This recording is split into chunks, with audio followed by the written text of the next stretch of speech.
Hello everyone, you're the InDepth Engineering Capstone team, presenting our progress on the Biometric AI Measurement System project, or BAMS.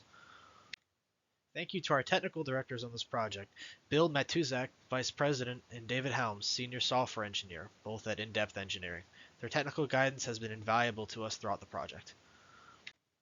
The students on this project are Whitney Schollerman, a computer engineering major, Chang Tao Yu, a computer engineering major, and myself, Noah Nicolella, an electrical engineering major. In-Depth Engineering is a small business providing combat system software to the United States Navy. Specifically, they have small business innovative research contracts in adaptive training, AI and machine learning, spatial data visualization, and more. The proliferation of wearable smart devices like Fitbits, Apple Watches, Android smartwatches, etc., has led to an explosion of available biometric data and analysis applications. In-Depth Engineering, through the BAMS project, is investigating if this data can be leveraged to predict and optimize the performance of computer-based system or CBIS operators. A big motivator for this project is analyzing hidden data, finding patterns in Fitbit exercise data or mouse movement or another seemingly mundane set of data. Previously, mouse movement in particular has been used to create a signature for a user, as in using a user-specific mouse movement style as a means of user authentication. The BAMS project hopes to leverage this data in predicting performance. In the past, this biometric data has been used to predict and optimize athletic performance. Therefore, it is not such a stretch to say that this can predict other areas of performance, for example, a CBIS operator. This technology could find use of the Federal Aviation Administration, or FAA, the U.S. military, or power plants to optimize operations employees' performance. The anticipated best outcome for this project is a system that can measure the relationship between CBIS operators' biometrics and their performance. This project is effectively split into two major portions: the data collection, data engineering phase, and the model training phase. After the model training phase, the model should be able to accurately predict operator performance based solely on biometric data inputs. For the data collection phase, we decided on a video game named AimLab as a proxy for CBIS operator performance. The game involves shooting at static or moving targets and scores you on a variety of metrics. The large amount of metrics the game exposes made it a good fit for this project. We decided to use a Fitbit, a head tracker, a mouse tracker and keylogger, and a galvanic skin response sensor as your suite of biometric data collection tools. After we have enough data collected and the software written to parse and extract usable data from the raw data, we'll be training an ML model to predict CBIS operator performance based on these data inputs. This will require a lot of data, much like any other machine learning project. Our team technical accomplishments include purchasing and wiring up our biometric data collection software. Our GSR sensor required Arduino code to be written, and we harvested the data output from a serial port. The head tracker is driven by a set of open source software that has built-in CSV output functionality. The Fitbit required some initial calibration and a script to easily grab the data from Fitbit servers through their API. We also wrote a suite of data processing scripts to process the CSV outputs from each device. Since we do not have time series data, this requires taking per session overview data instead of second by second data. We also wrote our own custom keylogger and mouse tracker software in Python, as open source offerings were not robust enough for our uses. The software outputs to a CSV file formatted for easy processing by our scripts. A successful proof of concept in this project provide a foundation for future research, the ability to help improve/discover correlations between biometric data and performance, as well as using biometric data to optimize professional performance. It would also provide a basis for a system that will improve individual quality of life while increasing overall organization productivity, such as keeping insight into the well-being of CBIS operators, know when these operators need a break, day off, vacation, additional training or assistance, and really operating off the principle that healthy operators are efficient operators. This project also would help InDepth obtain a competitive advantage in winning advantageous contracts. They would allow them to utilize a rapidly expanding market in the billion-dollar industry of wearable smart devices. And the wearable biometric device industry is accessible, popular, and the market is expected to grow. It is a very good market to be in overall for the company. Here's a block diagram going over our current workflow.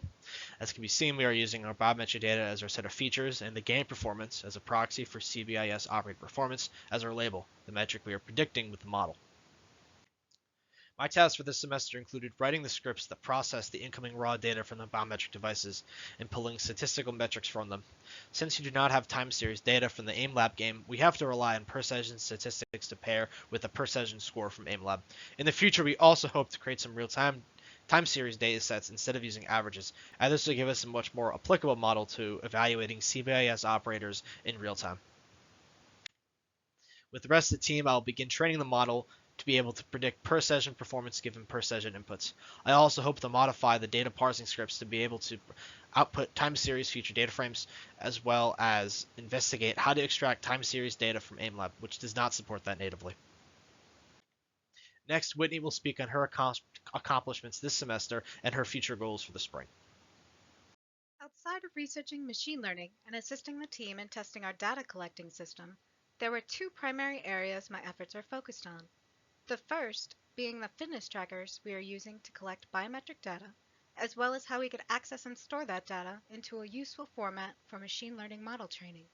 The second was researching and implementing possible additional biometric reading devices that could give us even more interesting data in areas related to stress and fatigue. We knew at the beginning of this project that we were interested in tracking sleep as one of the biometric measurements that would likely have strong correlations to performance. A convenient way to collect that data would be to use a fitness tracker. There are many different brands and models of fitness trackers available today that can measure and track a variety of biometric data and data patterns. Our team settled on using Fitbit's Inspire 3 fitness tracker.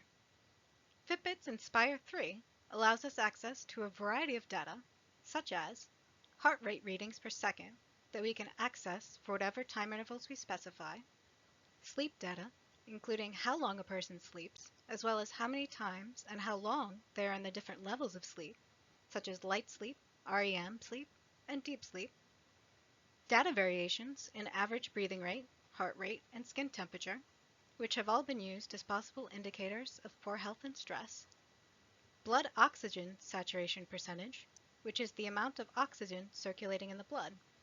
Variations in this percentage can also indicate changes in health or sleep quality.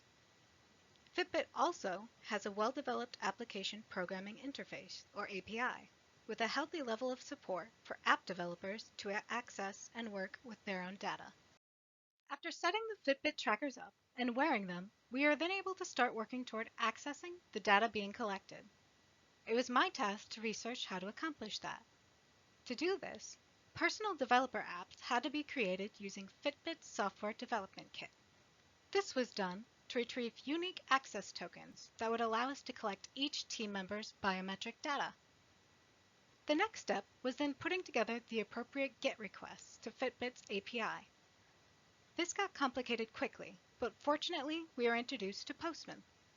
Postman is an API software platform created specifically for developers to build and test APIs. By using Postman, we were able to not only develop code that would help us create GET requests we needed to access our data, but it allowed us to test and verify that these requests were successfully accessing each team member's data. After generating our access tokens and GET requests for the data we were interested in, I was then able to develop a program that, when given a user, date, and time interval, would successfully generate comma-separated values, or CVS files. This is a convenient format for machine learning model training. While searching for additional biometric data, I wanted something that we could track in real time that would directly relate to how stressed an operator was feeling while they were focusing on a performance measuring task. After some research, I found a galvanic skin response, or GSR sensor. Galvanic skin response refers to the changes in sweat gland activity that reflects the intensity of a person's emotional state. This state fluctuates in response to things in our environment that we emotionally react to, positively, such as something happy or joyful, or negatively, such as something stressful or threatening. These changes in emotional state cause changes in the conductivity of the skin. The GSR sensor can then track these fluctuations in emotional states by allowing us to measure human resistance by attaching electrodes to 2 fingers on one hand, as shown here.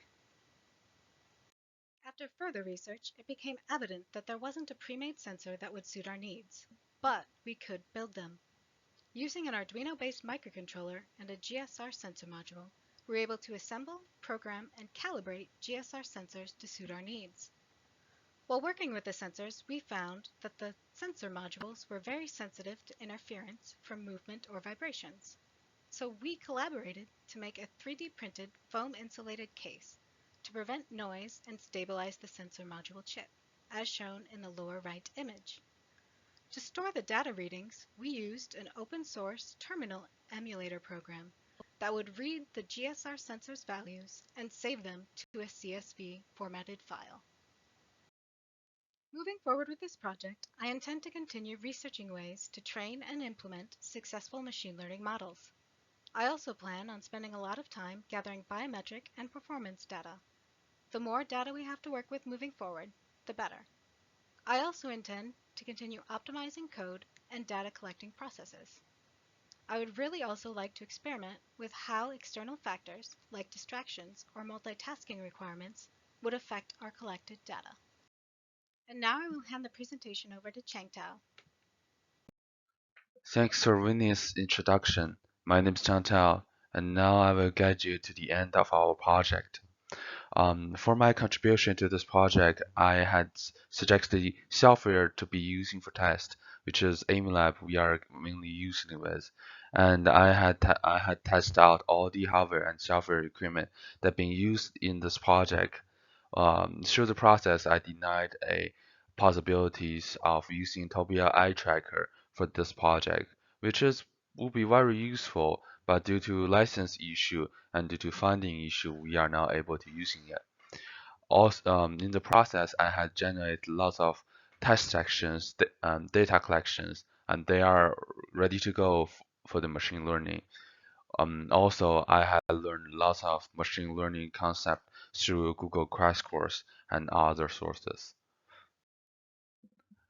As you can see, the image below are some examples of data collected while through the process. Most of them will be stored in CVS form and ready to be fed into machine learning. The image in bottom left shows how much software I have to open while during the data collecting process, which is total of 4 programs, and I have to wear a Fitbit in my wrist while doing the process. For our future plan, we plan to do more data collecting sections to collect more data, feed into machine learning, which the result of the machine learning will be our final product. Through the process, we will care about the data cleanness, which will be checking through all data, make sure all data is valuable, and also there's no errors that being happened while taking data. Make sure there's no mistakes, make sure all the times are lined up.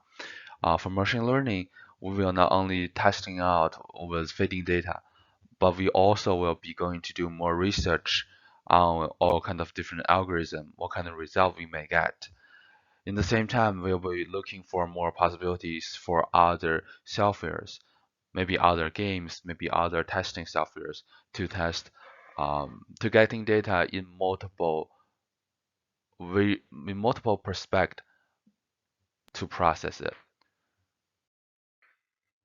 Our key feature toward accomplish ABO will be the data collecting process, explored alternative game with different set of matrices, and then explore more possibilities of data collecting in real-time training model.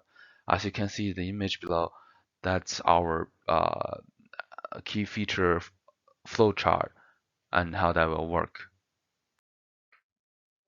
This is the end of our projects.